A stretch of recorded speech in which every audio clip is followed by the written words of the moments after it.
We often get calls from patients that have undergone a cervical fusion or a neck fusion that are still suffering from symptoms, or patients that have undergone the fusion that helped temporarily, but now their symptoms are coming back.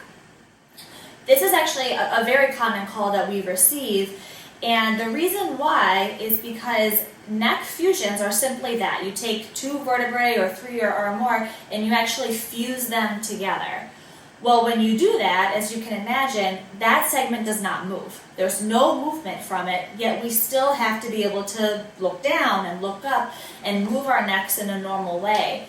So when you have a segment or two or more that are fused, what happens is the segments above and below actually have to take on that extra force, that extra work to get you to move your neck in the position that you want. This is often referred to as something called adjacent segment disease, or ASD, which is that the adjacent segment starts to develop pathology because it's been overworked.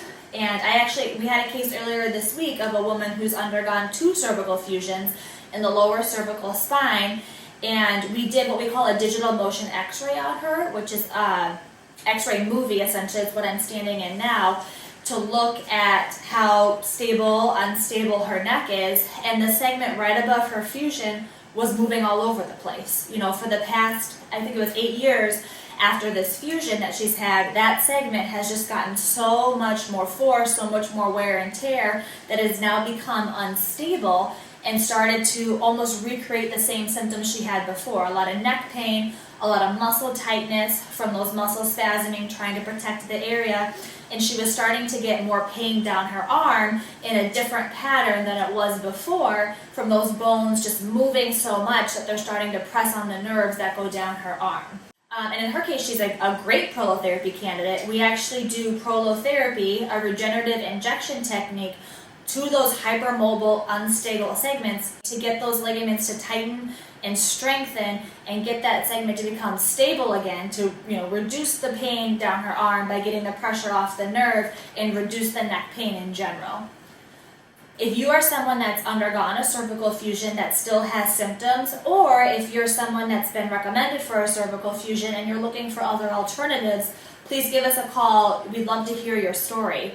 And people that are considering undergoing cervical fusions, of course, there are maybe some cases where they're warranted, but something to think about is that's the surgeon's way of stabilizing that segment. If you fuse it, it's not going to move. That is the most stable it's ever going to be, but it's more stable than what is normal, like a normal physiological stability, where you're actually going to overwork the other segments. Prolotherapy's goal is to also stabilize that segment. We have the same goals, we just do so in a way that keeps that motion still within normal range and not too rigid.